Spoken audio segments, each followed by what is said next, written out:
G'day, viewers. Look at him just stealing my signature move with the point. There's fucking copyright on that, you know. I'll point with something else. Yeah. No, and he will, which is the most disturbing thing of all. Okay? So welcome to another edition of Drunk Politics. This one has AIDSy in it. And people said I wasn't angry enough in the last Drunk Politics I did, which was mainly because I was just trying to articulate. But fuck it, man. This one's going for broke. Yes. Okay, and the theme of tonight's Drunk Politics is, that's not democracy. That doesn't even look like a democracy. Because that's been happening in Australian media and politics for the last couple of weeks. People are going, well, that's not democracy. That's not a bloody democracy. The first one I want to talk about, there's a show called Q&A, Questions and Answers, okay? If you follow me on Twitter, periodically I will be watching Q&A. It's on Monday nights in Australia. I don't watch it every week because there's usually at least one person on the panel who's a dick. And makes me want to punch fuck out of them. Who's a real dick, and you just go, oh, you're an odious turd. Why are you allowed to speak or breathe? And so it makes me want to throw shit at my own TV. And that's not good. Never a good look. I don't want to throw shit at my own TV. So I don't watch it all the time, but I watch it sometimes. And a couple of weeks ago, there was an incident where some young socialists snuck their way into the audience, because it's broadcast live. Yeah. They have a studio audience. And they're live to air, and it's all, there's no cutaway or anything. They're just doing it live, and what they say in front of the camera is what you get. So some young socialists snuck their way into the audience in significant numbers. And at a particular point in the show, they started getting rather rowdy. Yes, they did. And they made a lot of noise. They did. They had a protest. To the point that they cut the live feed, cut to something pre-recorded while I assume security ushered them out. Got rid of them, yeah. About troublesome young people. Good sort of 1/6 to 1/3 of the audience was being rowdy. And they come back, and the host of the show went, well, we got rid of them because that's not democracy. Hang on, what? Okay, see, and the point I want to make here is this fucking show isn't democracy. Yeah. It's a TV show. Yeah. It's not quite scripted, but it's structured. Very structured. And it's controlled, and at the end of the day, it's entertainment. It isn't fucking democracy. So the fucking pompous git who hosts the show... Who's a very self-important man. Oh, he's a dick. What's his name? Tony Jones. Tony Jones. See, one of us has had more alcohol than the other, and I couldn't remember his name. But you remember it now. Fortunately, someone remembered his name. But we both remembered he's a fucking dick. He's a pompous git. And he's going, oh, this show's about democracy. No, it's not democracy, you fucking wanker. Democracy would have been to let the 3rd to the 6th of the kiddies go. Yeah. So, look, and see, this is the thing. I'm prepared to admit that the young socialists, they were a bunch of dicks. Oh, every time. And they were a bit rude. Yeah. And they were a bit obnoxious. But doing this grandiose, it's not democracy. Oh, fuck you, man. Honestly?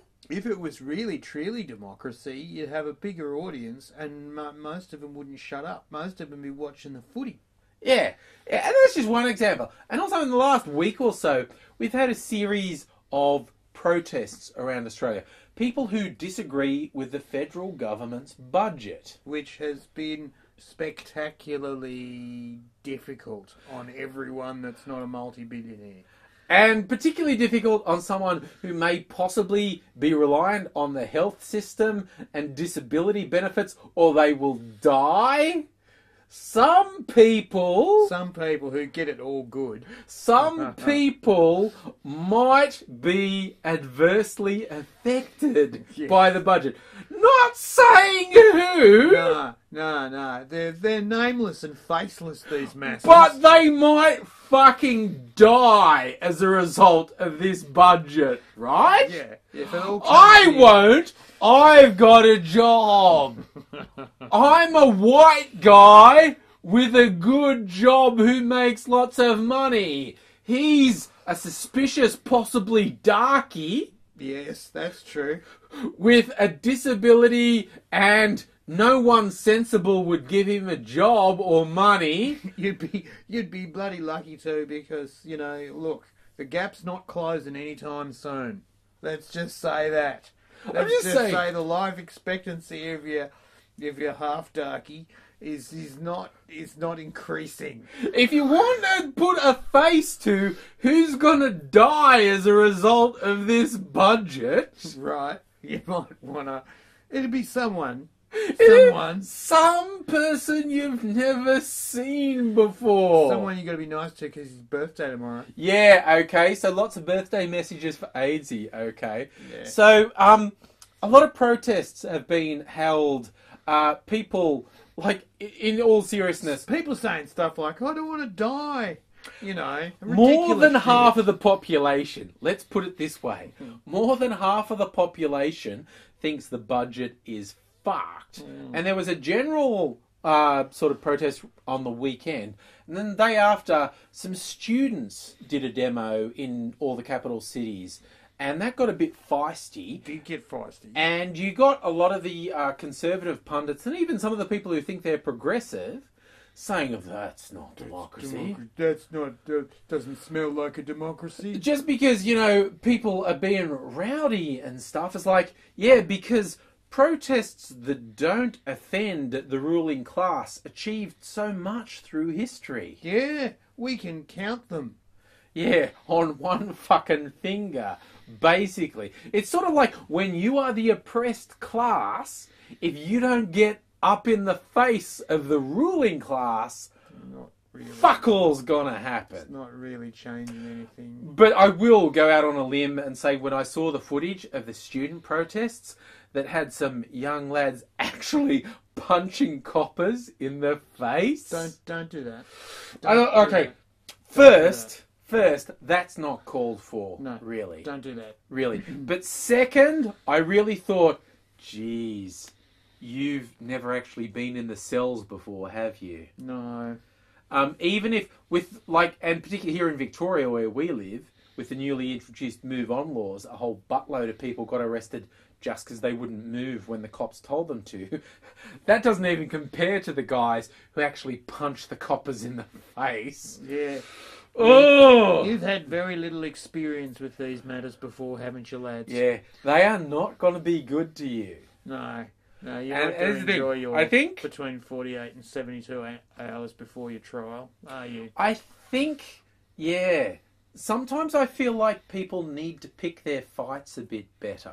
Yeah, don't punch coppers in the face. It's not going to work for you. It's not clever. There are some things like, you know, I think back to, we're old enough to think back to the miners' strikes in the UK in the 80s, where it was literally people's lives on the lines.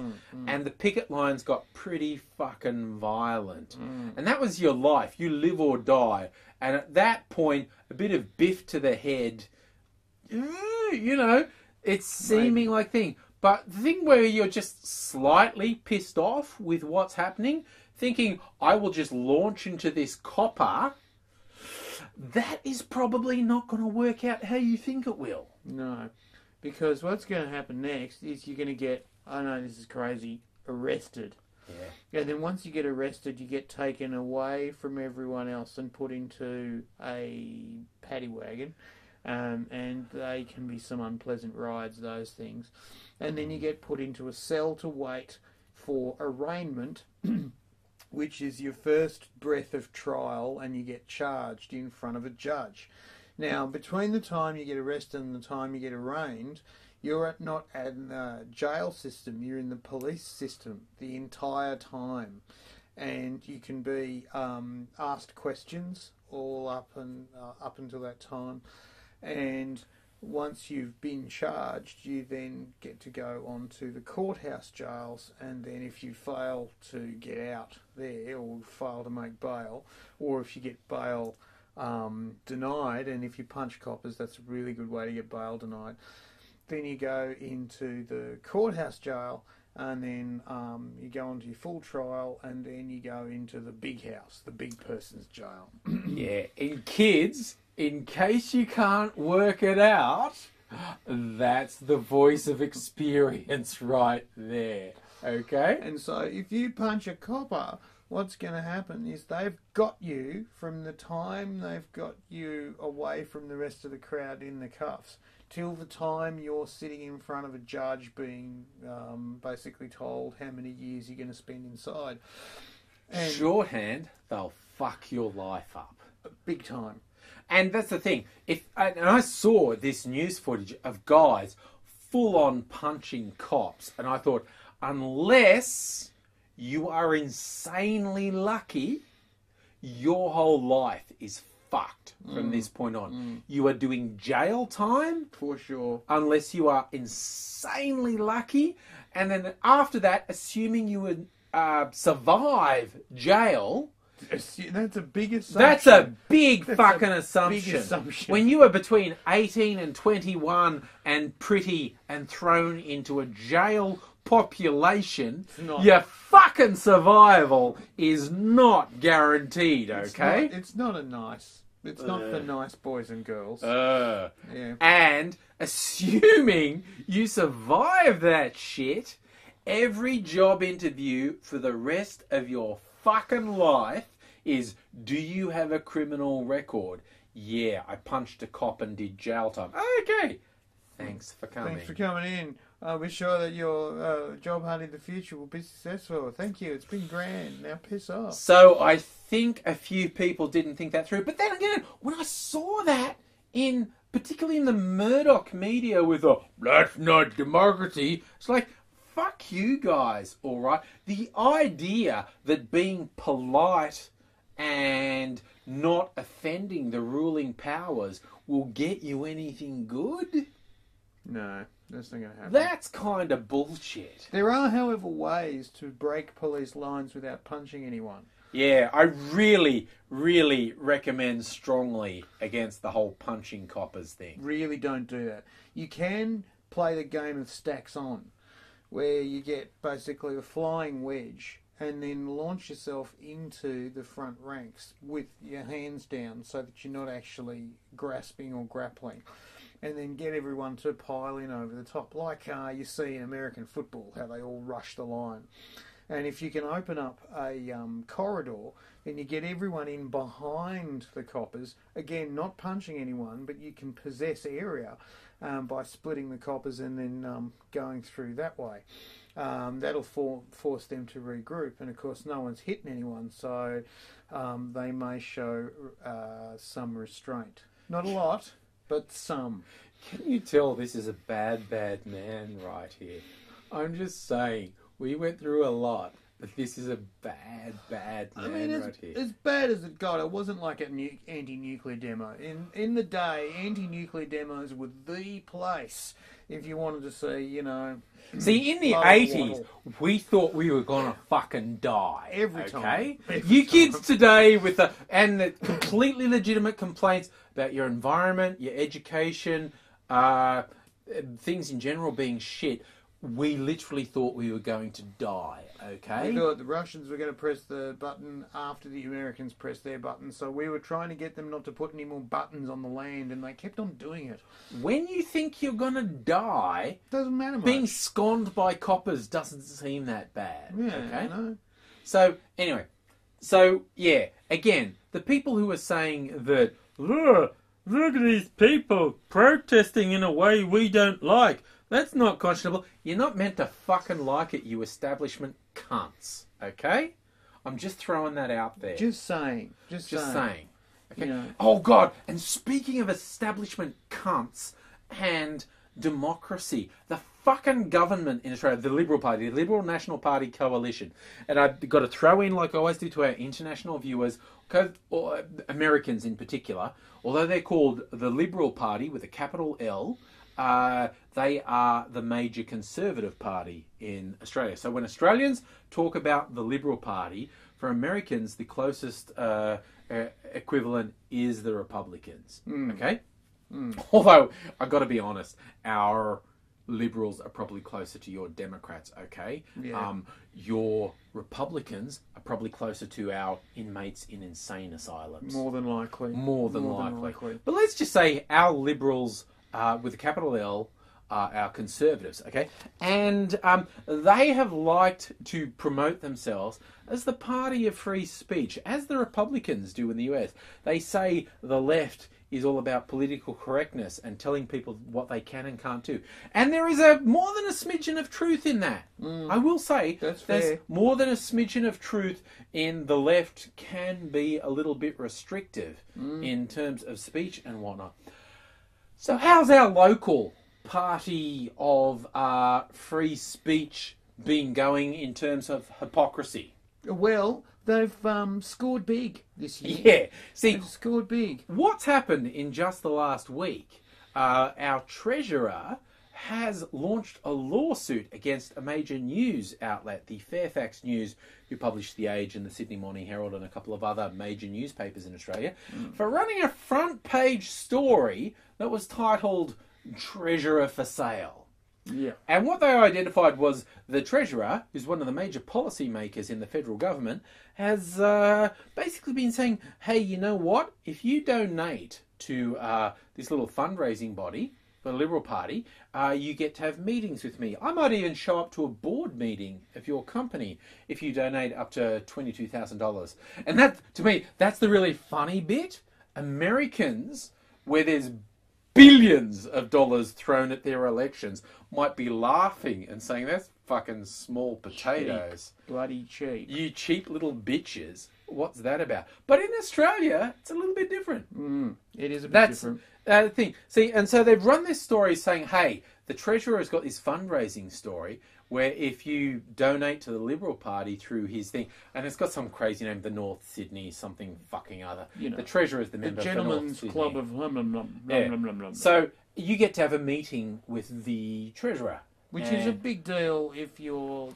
He's Sure, the no. second most important policy maker after the Prime Minister, Right. essentially. Okay. And they've said if you pay money, you get to talk to him. And the obvious correlation is if you don't have money, you don't get to talk to him.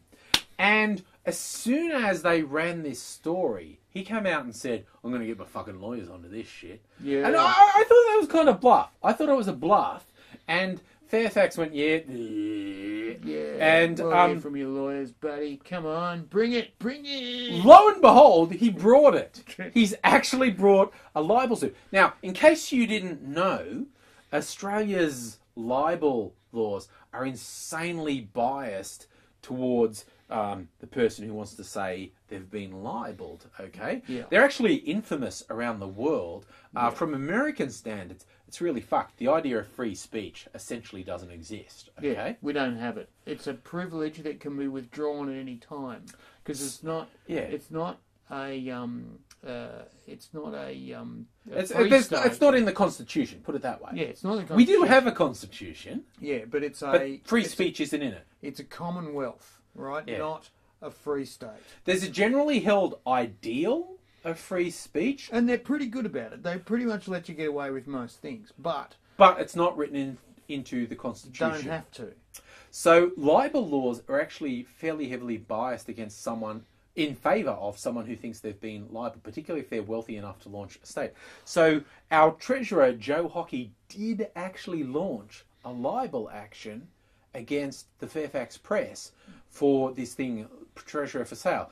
And the hilarious thing, well, there's two hilarious things to me. One is that when their most popular attack dog, Andrew Bolt, got found guilty of racial vilification. And lying his ass off. And that's the big bit, right? It's not just that he was feeding the racists. When he was found guilty of breaching Australia's racial vilification laws, the judge actually said, the thing that fucked you is your lying.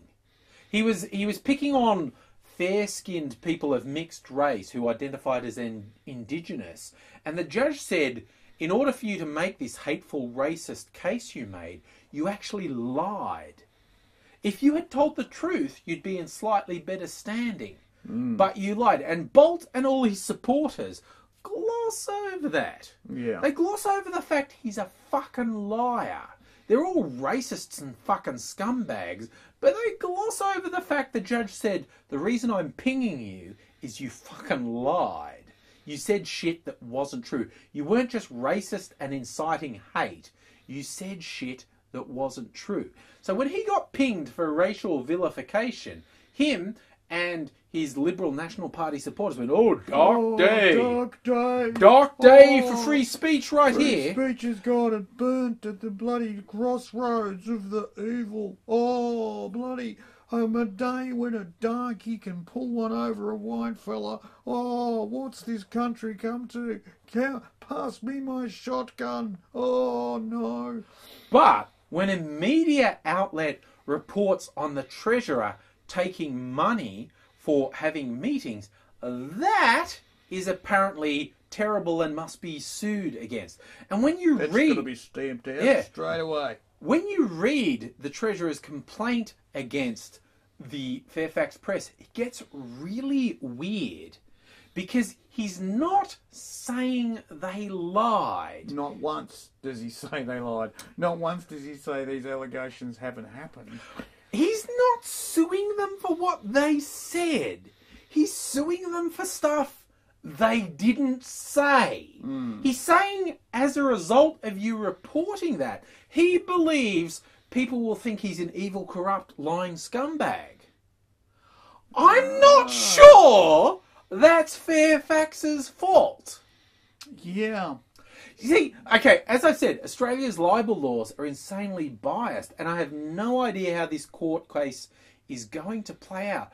But it weirds me out, and, you know, the old linky stuff to read for those who like to read, but his complaint is not about what Fairfax actually printed, but what he believes people will believe from those reported. In fact, Fairfax have reported that he took money for meetings. He thinks people will think that means he's corrupt and evil and a scumbag. I'm not sure that's Fairfax's fault, is all I'm saying. And maybe the judge will see it that way. It will be interesting. I'll have to see. We'll have to report back and see how they went. Because I'm also assuming you take this shit to court, he's going to have to open the books and say, this is who gave me money, this is the type of meetings I got with them. Yeah. And you've got to, I feel like you've got to ask the question, why did these people put out this much money if they didn't think they were getting anything out of it? Yeah. I'm not a judge. Yeah. I'm not a legal expert. The other thing that makes this case interesting is usually what happens in a libel case is the guy with all the money brings the suit and then just stamps all over the person that made the report. However, this time you've got the guy that bring all the money, but the newspaper's not exactly down on their heels. Now, I assume the newspaper knows how bad the libel laws are, and their fucking lawyers went over this with a fine-tooth comb, and they were convinced before it went to press, before it went to the internet, they hadn't said anything that was actionable. So it really feel like what the Treasurer is doing, it feels like he's trying to stop people from criticising him. That sounds very much like it. The old chilling effect, right? You see, the thing is, for him to have a win, he doesn't have to win the case. He just has to make people scared of criticising him. Yeah. I don't know what's motivating him, all right? I just don't know. But he gets a win if he just scares people into not criticising him anymore. So if he brings 2 or 3 or 4 cases like this, and he only has to win one of them, really. Yeah. And then that'll shut people up. Yeah. So I'm not sure what's going on, but the feeling that he's trying to shut down dissent, that shit is seriously fucked up.